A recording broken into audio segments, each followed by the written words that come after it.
That is right, my friends. My name is Simon. I want to What Culture Wrestling, and Impact Ups and Downs is back just for the pay-per-views. Look, there's a lot of wrestling in the world, and we can only do what we can do.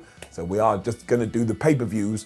Please stop tweeting me getting mad. I am doing my best. But yes, Bound for Glory happened 12 hours ago or so, and Impact had put all their cards behind this hot tamale to turn it into a great show. But were they successful or did they fail? We find out by giving the good bits an up and the bad bits are down.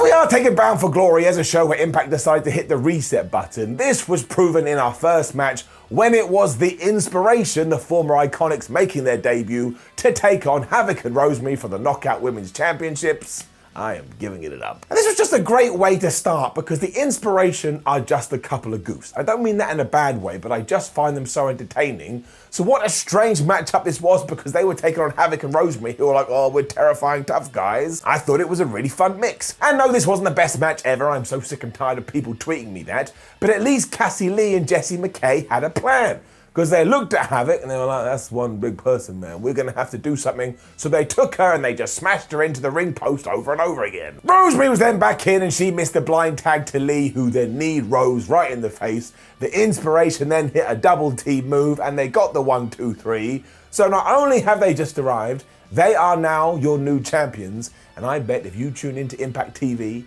on Thursday, they'll cut a promo. They will make you laugh. Once again, they are just funny people.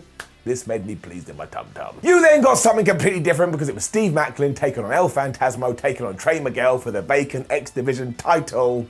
Truly wonderful up. The belt, of course, was free because Josh Alexander had given it up to go after the world title, and all these three guys were just busting out every single move possible to make you believe you want to win. And I say that in the early going, El Phantasmo was walking around grabbing people's nipples and twisting them around the place, but then seconds later he was doing moonsaults. He really does have a varied arsenal, especially because then seconds after that, he was raking everybody's back.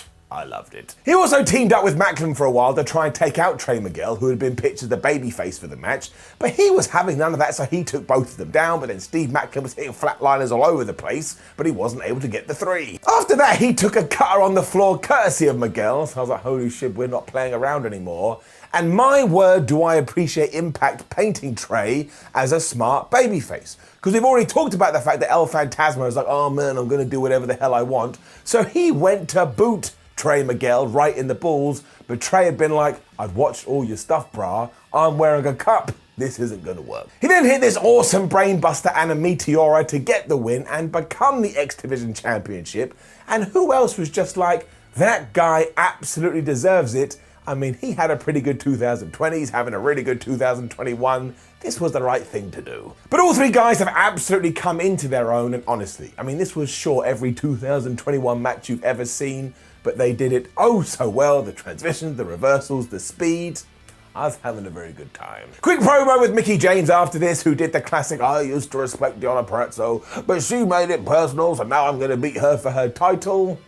Maybe she will, you'll find out soon. Heath and Rhino then defeated Violent by Design, and do not forget that this story kind of started a year ago, because Violent by Design took out Heath. They then indoctrinated Rhino before Rhino realized, oh no, I don't like this, and he left.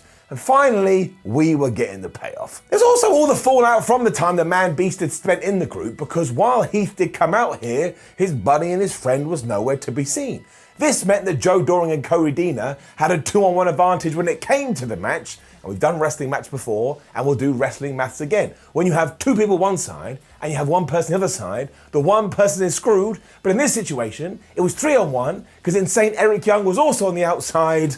What the hell was Heath meant to do? Now, obviously, just when it seemed like Dune, Rhino did appear, and I would love to sit him down and go, what are you doing, Rhino? How did you think this was going to be of any benefit to the match? And he hit a gore onto Cody Deaner. He got the 1, 2, 3, and our happy, lovely pals won. Unfortunately, I couldn't enjoy this because I was like, oh no, Cody Deaner lost again. Eric Young is probably going to chop off his head. because he really doesn't appreciate it when Dina loses. And sure, admittedly, this wasn't much of a match, but it was far more about the narrative, and you would have to have a cold, cold heart to not appreciate how this all went. And it's getting it up. Interview with Jordine Grace after this, who had become the first ever digital media title holder on the pre-show, and I think that's an intergender belt, which will be interesting, as Rachel Ellering was also here saying, I'm going to win the Call Your Shot gauntlet.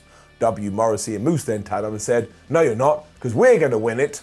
So one of these people was definitely lying. As it turned out, that person wasn't Moose, because my word. People always like the running order with these things, so I will go for it through you in deep breath. It went Chris Sabin, Rocky Romero, Madman Fulton, Rohit Raju, Tasha Steele, Rachel Ellering, Savannah Evans, Johnny Swinger, Melina, Brian Myers, Matt Cardona, Laredo Kid, Sam Bill, Rich Swann, Ace Austin, Moose, Eddie Edwards, Alicia Edwards, and finally Morrissey. And yes, I've left one out, because in at number 10 was the Kiss Demon. That's right, somebody in Impact Wrestling had decided to bring back a character that was quite literally a marketing tool for Kiss, and I'm giving them a round of applause. This is why I love Impact. They come up with crazy ideas, they decide to do them, and you also have a good time. Especially because Johnny Swinger, when he saw, was like, oh my gosh, the Kiss Demon, and he tried to get an autograph and got chucked out the ring. Tremendous. We shall zoom forward to the final four here that was Matt Cardona, Rich Swann, Moose and W. Morrissey. And just when it seemed like Morrissey was going to throw Swann out, Moose spied this. He chucked both of them out. So now we were down to Moose versus Matt Cardona. It really looked like Matt Cardona was going to win too after he hit this massive lariat onto Moose. But then when he went for the radio silent, he missed. And because, of course, in the Call Your Shot gauntlet, where he gets to the final two, all you need to do is pin the other guy. So Moose speared him. He got the 1, 2, 3, and after all of this time, he is finally your number one contender. Now, we are going to swiftly move on here because this gets so much better, but I tell you, it's getting up. Tag action up next, as it was the Good Brothers taking on Hikuleo and Chris Bay taking on Finn Juice. This was just good stuff. Up. And that's a real backstory too, given that Gallows and Anderson and Finn Juice have been going at it for ages. And really, if you want to check out some good stuff, go and watch Finlay and Chris Bay from the opening exchange here. They go absolutely crazy, and then we shifted up right away because Hikuleo and Gallows get in there. They're like, man, we're not doing this flippy shit. We're going to do some man meat slapping. The amount of tags after this was so frequent too, I'm not going to lie, I couldn't keep up with who the hell the legal man was. I don't know how the referee was doing it either. It was literally like tag move, do this, tag move, do that, tag move, do this. And then it got even more confusing because the tag klaxon went off, which meant everybody in the ring was allowed to get in there and just hit all of these moves. I was like, I've lost it. I was making notes and it was just like question mark, question mark, question mark, where's my cat? The biggest of all of these though was Finlay hitting a superplex onto Chris Bay as Juice came off the top with a splash. And just when it looked like they were going to become the tag champions, Anderson was like, I've seen a lot of these multi-man wrestling matches. I know what I'll do. He ran in, he threw Juice out the ring, and he stole the pin. And the Good Brothers are still your tag team champions. And this was made even better because Gallows and Anderson did celebrate this like they had it all planned to begin with. They are such dicks. All three teams did a really good job. It just ticked the box. More change at Bound for Glory then followed because Mickie James did indeed defeat Deonna Purrazzo for the Knockouts Women's title. And do not forget, Deonna has held that for around about 84 years. Up. Do not forget all the stuff that had happened before this either, which is why there was no lockup, there was no wrestling. Mickie James was just like, I am going to kick your ass as soon as I'm allowed to kick your ass because you have betrayed my trust and I'm not going to stand for that. And for that second onwards, this match was fine because I totally believed how it was being presented to me. It didn't work because after they had brawled on the outside, Deonna got Mickie James back in the ring and just started to work over her back, including this power bomb.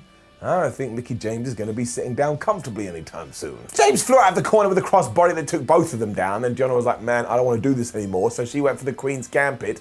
But then Mickie James hit the Mickey DT, or whatever the hell we call it, and Purrazzo kicked out. And once again, fair play to the commentators, because they sold this like we had just found aliens on Mars. It really did make it come across like a big deal. This then happened again when Mickie kicked out of the Queen's Gambit, and I was told that nobody had ever kicked out of that, so I believe it could be true. And eventually James was able to hit that awesome looking DDT, and the ref went 1, and the ref went 2, and I totally expected a kick out, but I was wrong.